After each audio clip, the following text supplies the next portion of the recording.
Selamat pagi, Bapak Ibu sekalian, jemaat GPI Kapasari yang saya cintai di dalam Tuhan. Hari ini kita kembali bertemu lagi di dalam ibadah pada hari ini dan kita akan masuk di dalam doa sebelum merenungkan firman-Nya. Mari kita berdoa. Bapa di dalam surga, kami bersyukur hari ini kami masih diberikan kesempatan boleh beribadah kepada Tuhan. Di tengah-tengah situasi yang masih tidak menentu, Tuhan tetap menyatakan anugerah. Kami boleh menghampiri Tuhan, memuji Tuhan, dan menikmati akan firman-Mu.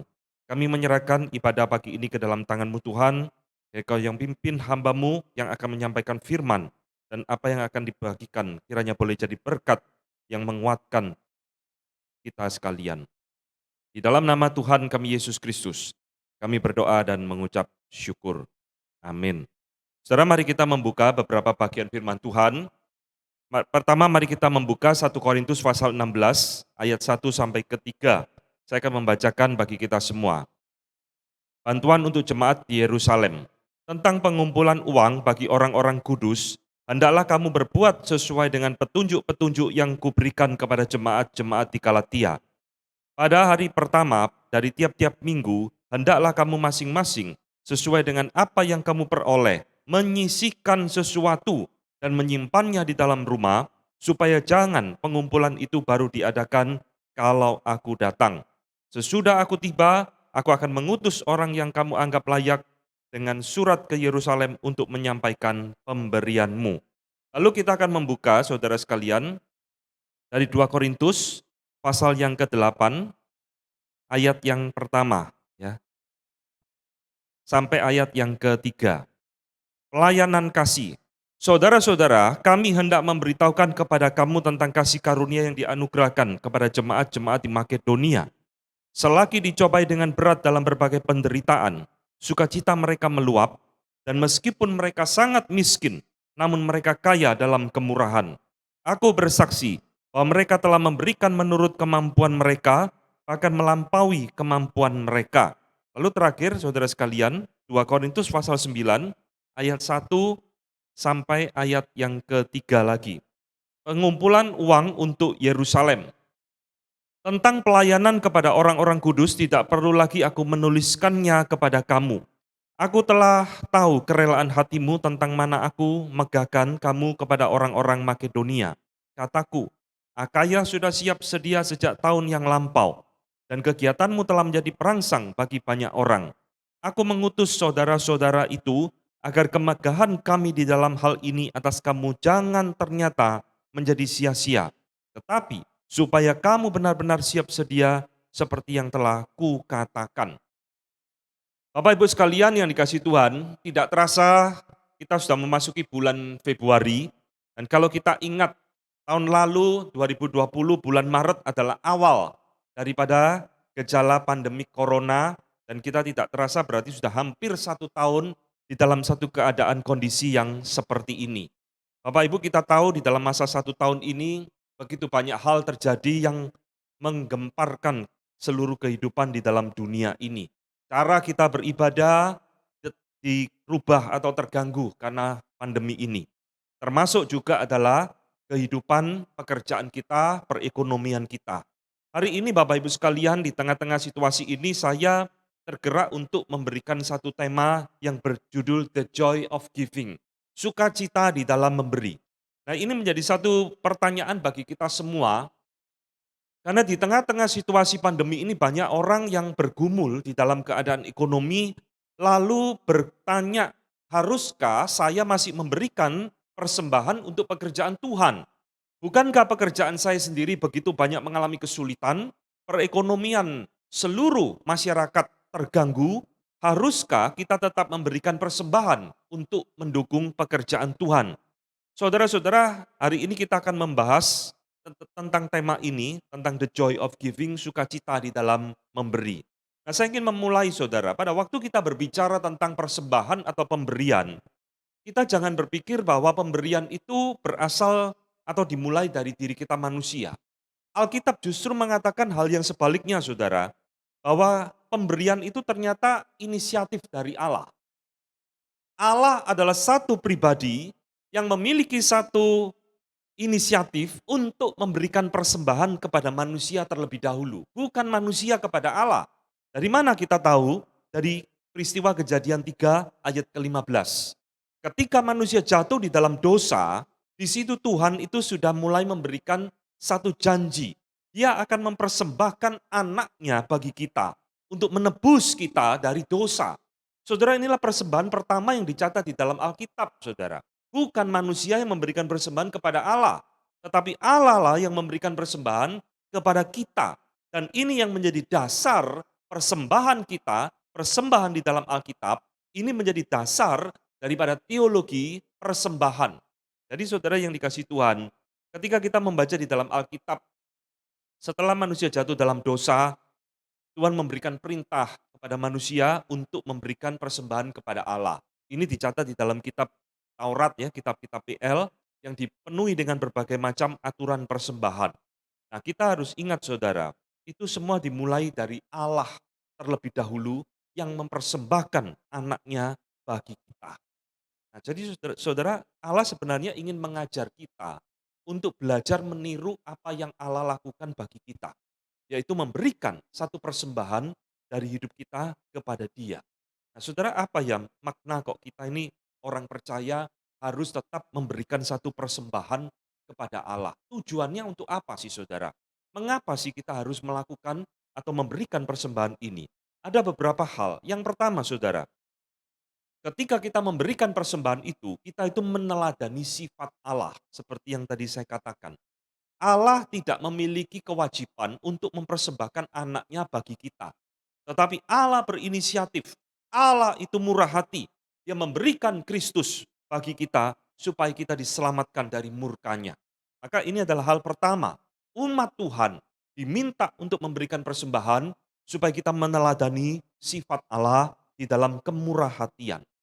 Yang kedua, Bapak Ibu sekalian, mengapa atau makna apa kita memberikan persembahan? Ini mengingatkan kepada kita semua, anak-anak Tuhan, orang percaya, bahwa sebenarnya apa yang kita miliki ini bukan milik kita. Ini adalah miliknya Tuhan.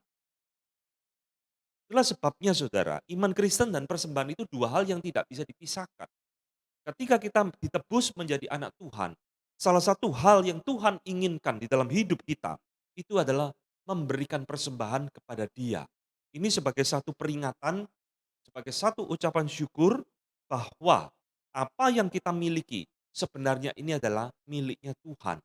Dan apa yang kita kembalikan ini sebenarnya terlalu kecil dibandingkan dengan apa yang Tuhan sudah berikan kepada kita. Nah, saudara, makna yang ketiga, mengapa kita harus memberikan persembahan? Ini adalah menjadi satu hal untuk mengingatkan kita supaya hati kita, anak-anak Tuhan, itu tidak terikat kepada harta benda duniawi. Tuhan Yesus mengatakan ya, janganlah kamu mengumpulkan hartamu di bumi karena itu akan rusak, karat ngengat dan pencuri akan mengambil dan merusaknya dan sebagainya. Saudara-saudara, di dalam perjanjian lama Tuhan menuntut bangsa Israel itu memberikan persembahan di dalam bentuk ternak, di dalam bentuk tanaman, ya hasil kebun dan sebagainya untuk mengingatkan bahwa supaya hati mereka, hati kita tidak terikat kepada materi yang sementara di dalam dunia ini. Jadi Bapak Ibu sekalian, hari ini saya ingin mengajak kita kembali merenungkan, menggali dari apa yang tadi kita baca di dalam 1 Korintus dan 2 Korintus. Di dalam dua surat ini saudara, rupanya Paulus itu banyak berbicara tentang persembahan. Nah, persembahan adalah satu isu yang bukan hanya muncul di tengah-tengah pandemi ini, tetapi ini juga menjadi isu ribuan tahun yang lalu di dalam jemaat mula-mula. Ketika begitu banyak pergumulan, jemaat itu bertanya kepada Paulus, haruskah saya memberikan persembahan atau tidak, dan sebagainya. Maka Paulus menjawab, saudara, di dalam dua surat ini, 1 Korintus dan 2 Korintus. Saudara-saudara, surat 1 Korintus dan 2 Korintus ini banyak sekali dikotbahkan atau diajarkan berbicara tentang masalah spiritual gifts atau karunia-karunia rohani. Memang ayat ini, dua surat ini terkenal berbicara tentang spiritual gifts. Ada karunia untuk mengajar, karunia menasehati dan sebagainya dan sebagainya. Tetapi surat 1 Korintus itu ada berbicara tentang satu hal yang menarik untuk kita renungkan, yaitu berbicara tentang persembahan, offering. Nah saudara-saudara, Apa sih yang menjadi latar belakang Paulus menuliskan surat 2 Korintus dan 1 Korintus ini tentang persembahan? Yaitu adalah dilatar belakangi persembahan untuk orang-orang kudus di Yerusalem.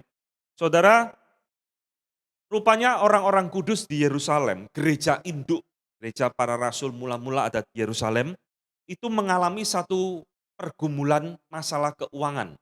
Ada berbagai tafsiran saudara, ya mungkin mereka mengalami penganiayaan, ada yang mentafsirkan itu mungkin karena gagal panen dan sebagainya, sehingga gereja induk di kota Yerusalem mengalami masalah problem di dalam finansial. Nah itulah sebabnya Paulus itu mengumpulkan jemaat-jemaat di kota lain, kota-kota lokal lain untuk mendukung jemaat orang-orang kudus di Yerusalem. Jadi dalam 1 Korintus 16 yang tadi kita baca, 2 Korintus 8 dan 9, Paulus itu merangkumkan apa yang saya sebut sebagai teologi persembahan. Nah kita akan belajar saudara hari ini, bagaimana sih kita sebagai umat Tuhan harus bersikap di tengah-tengah situasi yang begitu sulit ini. Kita tetap harus belajar untuk mengasihi Tuhan dengan apa yang kita miliki, memberikannya di dalam persembahan. Saudara-saudara, kalau kita membaca dengan teliti di dalam keseluruhan pasal ya, nanti di rumah saudara baca seluruh pasal supaya mendapatkan gambaran yang lebih utuh, kita akan menemukan saudara, di dalam 2 Korintus 8, rupanya Paulus ini membandingkan jemaat Korintus dengan jemaat Makedonia. Nah, apa yang dibandingkan oleh Paulus? Di dalam 2 Korintus 8 tadi yang kita baca, di situ Paulus mengatakan sesuatu yang menarik. Jemaat Makedonia itu adalah jemaat yang miskin, jemaat yang sederhana saudara. Tetapi dikatakan oleh Paulus, mereka adalah orang yang murah hati. Mereka adalah orang yang kaya di dalam kemurahan. Saudara-saudara yang dikasih Tuhan, meskipun jemaat Makedonia ini ada jemaat yang kurang mampu, tetapi mereka itu ingin berbagian di dalam persembahan orang-orang kudus di Yerusalem tadi. Nah yang unik saudara, Paulus ternyata itu tidak pernah meminta kepada jemaat di Makedonia. Paulus itu menulis surat kepada jemaat di Korintus. Paulus tidak pernah meminta atau menulis surat kepada jemaat di Makedonia. Jemaat Makedonia, ingat loh itu gerejamu induk di Yerusalem mengalami kesulitan. Ayo kumpulkan uang, bantu untuk mereka. Enggak saudara, kenapa? Karena Paulus tahu mereka sendiri kesusahan, mereka sendiri kesulitan. Tetapi yang unik di dalam bagian ini adalah jemaat Makedonia itu mau mengambil berbagian di dalam persembahan kepada jemaat di Yerusalem. Dan inilah yang membuat hati Paulus itu sangat tersentuh, sangat terharu melihat ketulusan jemaat di Makedonia. Nah, hari ini saya akan memberikan beberapa prinsip tentang persembahan yang kita rangkumkan dari ayat-ayat tadi yang kita baca. Saudara, bagaimana sih kita sebagai anak Tuhan itu harus belajar memberikan persembahan kita kepada Tuhan di dalam kondisi apapun. Yang pertama, saudara, ayat-ayat tadi dengan jelas mengatakan bahwa apa yang kita berikan kepada Tuhan, apa yang kita persembahkan kepada Tuhan, itu selalu harus dari apa yang kita miliki, bukan dari apa yang tidak kita miliki. Jadi saudara, Tuhan itu tidak pernah menuntut apa yang tidak kita miliki. Ini sesuatu yang harus kita ingat baik-baik ketika kita mau memberikan persembahan.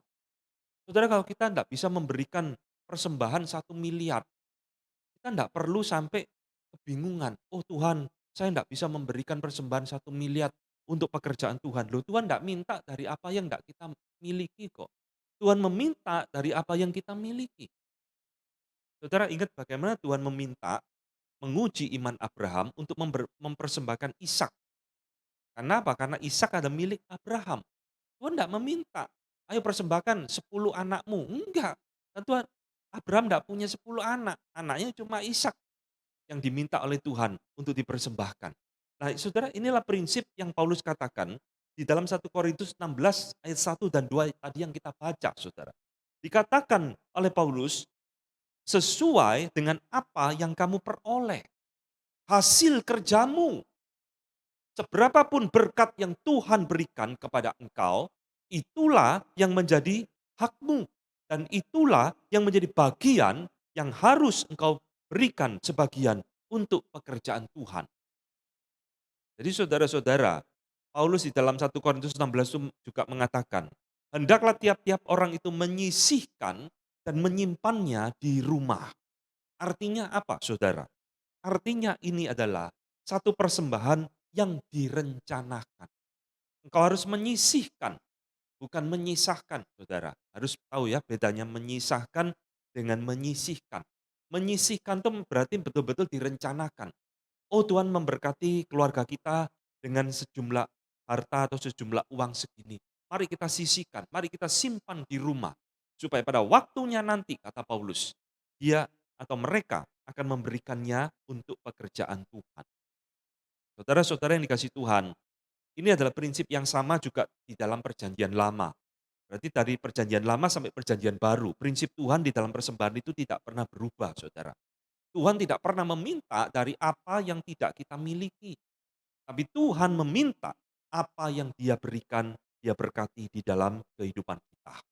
Maka di dalam 2 Korintus 8 di situ dikatakan, jemaat Makedonia itu memberi dari kekurangan mereka. Jemaat Makedonia jemaat yang sederhana. Ya ini yang kami miliki Paulus, tidak banyak. Tapi inilah yang bisa kami kumpulkan, kami persembahkan untuk mendukung pekerjaan Tuhan di kota Yerusalem. Saudara-saudara, Alkitab memberikan contoh banyak di dalam prinsip yang pertama ini. Kalau kita mengingat di dalam Markus 12 ayat 42, di situ Tuhan memberikan satu contoh tentang seorang janda miskin memberi dari apa yang dia punya. Tuhan tidak menghina saudara, oh memberi kok cuma segini ya untuk saya, kata Tuhan. Tidak, Tuhan justru memuji. Lihat janda miskin itu, dia justru memberi dari apa yang dia punyai. Tuhan tidak menuntut apa yang tidak dia miliki saudara. Demikian pula ketika saudara membaca kehidupan keluarga Yusuf dan Maria, orang tua Tuhan Yesus. Mereka adalah orang yang sederhana. Saudara-saudara di dalam hukum Taurat itu ada berbagai macam persembahan. Yang mampu Tuhan tuntut persembahkan lembu, kambing. Tapi kalau sudah membaca di dalam kitab Injil, Yusuf Maria ketika ke bait Allah, mereka hanya mempersembahkan burung tekukur, saudara. Satu burung yang tidak mahal, burung yang sederhana. Tapi Tuhan tidak menghina, Tuhan tidak menuntut Yusuf dan Maria untuk memberikan apa yang tidak mereka miliki. Ya ini mampunya kami. Tuhan menerima dengan senang hati. Jadi saudara-saudara, prinsip pertama ini mengajarkan kepada kita, pada waktu kita mau memberikan persembahan kepada Tuhan, itu tidak perlu kita nunggu harus jadi orang kaya raya. Saudara-saudara, oh saya sungkan kasih untuk pekerjaan Tuhan cuma segini, terlalu sedikit. Nanti tunggu saya jadi konglomerat, baru saya persembahkan yang banyak untuk Tuhan. Loh saudara, jadi konglomerat itu urusannya Tuhan loh. Gak semua orang Tuhan jadikan konglomerat. Kalau kita tunggu jadi konglomerat baru memberikan persembahan, jangan-jangan sampai nanti kita dipanggil Tuhan kita belum jadi konglomerat saudara. Betul kan? Maka saudara ingat baik-baik ya, ketika kita mau memberikan persembahan dari apa yang kita miliki. Artinya ini sesuatu yang tidak perlu sampai kita juga berhutang kepada orang lain karena gengsi dan sebagainya dan sebagainya. Apa yang kita miliki kita berikan kepada Tuhan. Yang kedua, Bapak Ibu sekalian, apa yang kita pelajari dari prinsip ini? Saudara Paulus mengatakan bahwa persembahan itu harus dari inisiatif diri kita sendiri, Saudara. Bukan dari suatu yang dipaksa. Nah, kita pada waktu mau memberikan persembahan di dalam 2 Korintus 8 ayat 4, Paulus itu memuji jemaat Makedonia. Dikatakan dengan kerelaan sendiri mereka meminta dan mendesak kami. Coba bayangkan saudara. Paulus tadi saya katakan tidak pernah memaksa jemaat Makedonia. Tidak pernah meminta jemaat Makedonia. Karena jemaat Makedonia sendiri ada jemaat yang di dalam kekurangan. Tetapi saudara, mereka itu memaksa kami, kata Paulus. Mereka mendesak kami supaya kami itu menerima persembahan yang mereka berikan. Paulus tersentuh, Paulus terharu dengan jemaat ini. Maka Paulus mendidik jemaat di Korintus yang tidak mau berbagian di dalam persembahan. Saudara-saudara, persembahan itu harus muncul dari inisiatif diri sendiri. Bukan karena niru-niru orang lain, Bukan karena saingan, "Oh, dia kasih segini, saya harus kasih lebih besar." Tidak boleh. Persembahan juga tidak boleh berdasarkan satu tekanan atau satu paksaan dari orang lain. Ini sesuatu prinsip yang Paulus ingin tekankan kepada jemaat di Korintus. Saudara-saudara, kenapa persembahan itu tidak boleh dipaksa, saudara? Karena persembahan itu yang muncul dari satu inisiatif diri kita sendiri, itu adalah satu hal yang menunjukkan kedewasaan rohani. Ya. Jadi saudara sekalian, di dalam kedewasaan rohani itulah kita harus belajar untuk mau memberikan persembahan kita kepada Tuhan. Tidak boleh, kata Paulus, dengan bersungut-sungut, tetapi harus dengan kerelaan hati. Di dalam kondisi apapun, saudara, mesti belajar untuk memberikan persembahan kepada Tuhan dengan inisiatif sendiri. Yang ketiga, mengapa kita harus memberikan persembahan atau apa prinsip ketiga di dalam memberikan persembahan? Saudara, persembahan itu harus diberikan sesuai dengan kerelaan hati kita masing-masing. Jadi persembahan itu adalah sesuatu yang Tuhan tidak pernah paksakan di dalam hidup kita. Jadi jangan saudara memberikan persembahan itu adalah sesuatu yang menjadi beban di dalam hidup kita. Saudara, yang unik di dalam ayat tadi yang kita baca ya, Paulus itu tidak pernah memberikan atau tidak menentukan jumlah atau bahkan persentasenya. "Oi, kamu dapat berapa? Ayo persembahkan untuk Yerusalem. Berapa persen? 10%, 20% untuk mendukung pekerjaan Tuhan." Tidak, saudara. Paulus mengatakan dengan kerelaan hatimu sesuai dengan dorongan hatinya. Tuhan ingin kita memberikan persembahan kepada Dia. Saudara yang dikasih Tuhan, mengapa sih Paulus kok mengatakan kerelaan hati? Bukan dengan jumlah tertentu atau rumus-rumus persentase tertentu. Sekali lagi saudara, di dalam bagian ini Paulus itu ingin mendidik jemaat di Korintus supaya menjadi dewasa di dalam kerohanian kita. Saudara-saudara, salah satu kedewasaan rohani seseorang mengikut Tuhan itu bukan diukur dari berapa banyak dia bisa memiliki karunia-karunia rohani. Bukan itu, saudara. Tetapi kedewasaan rohani seseorang itu dinilai dan diukur salah satunya adalah bagaimana dia berelasi dengan harta benda yang Tuhan titipkan di dalam hidupnya dia. Saudara, kita ingat Ananias dan Safira di dalam Kisah Rasul 5. Itu ada pasangan suami istri yang tidak rela memberikan persembahan kepada Tuhan. Setelah mereka jual tanah, lalu mereka berikan hanya sebagian untuk Tuhan. Padahal awalnya mereka rencanakan berikan semua untuk Tuhan. Saudara, Ananias dan Safira, akhirnya singkat cerita Tuhan hukum kedua-duanya mati, dihukum Tuhan sebagai peringatan bagi kita. Maka ketika kita mau memberikan persembahan, harus dengan ada satu kerelaan, sukacita di dalam hidup kita masing-masing. Supaya apa? Supaya persembahan itu tidak menjadi satu beban bagi kita. Persembahan itu boleh menyenangkan hati Tuhan. Jadi saudara yang dikasih Tuhan, melalui apa yang kita renungkan pada hari ini secara singkat, saya ingin menekankan kepada kita, di dalam situasi apapun, termasuk di dalam situasi pandemi seperti ini, di mana perekonomian kehidupan kita terganggu luar biasa, sebenarnya tidak ada alasan bagi kita untuk tidak memberikan persembahan kepada Tuhan. Tidak ada alasan kita tidak mendukung pekerjaan Tuhan. Seberapapun yang Tuhan berikan di tengah-tengah kesulitan kita harus menyisihkan sebagian untuk tetap mendukung pekerjaan Tuhan. Saya harap saudara, apa yang kita pelajari dari surat Korintus ini boleh mengingatkan kepada kita. Kita boleh belajar dari jemaat Makedonia meneladani mereka di dalam memberikan persembahan. Mari kita tunduk kepala, kita akan masuk di dalam doa. Bapa di dalam surga, kami bersyukur kepadamu karena firman-Mu senantiasa menghibur dan mengingatkan kami. Kami boleh belajar banyak hal, khususnya di dalam memberikan persembahan. Tuhan, Engkau tahu di tengah-tengah situasi seperti ini, kehidupan kami, khususnya perekonomian kami, mengalami satu kegoncangan yang luar biasa. Kami tahu Tuhan, di tengah-tengah kesulitan ini, hati kami seringkali dicobai, digoda untuk menahan apa yang Tuhan sudah berkati, sehingga kami tidak rela untuk mengembalikan dan mendukung untuk pekerjaan Tuhan. Melalui firman-Mu pagi ini Tuhan, Engkau yang mengingatkan kami, supaya kami terus belajar di dalam hidup ini, di dalam kondisi apapun, untuk selalu mengingat Tuhan, mengingat pekerjaan Tuhan, sebab Tuhanlah yang terlebih dahulu sudah mempersembahkan anakmu bagi kami. Terima kasih untuk firman-Mu hari ini. Di dalam nama Tuhan kami Yesus Kristus, kami berdoa dan kami mengucap syukur. Amin.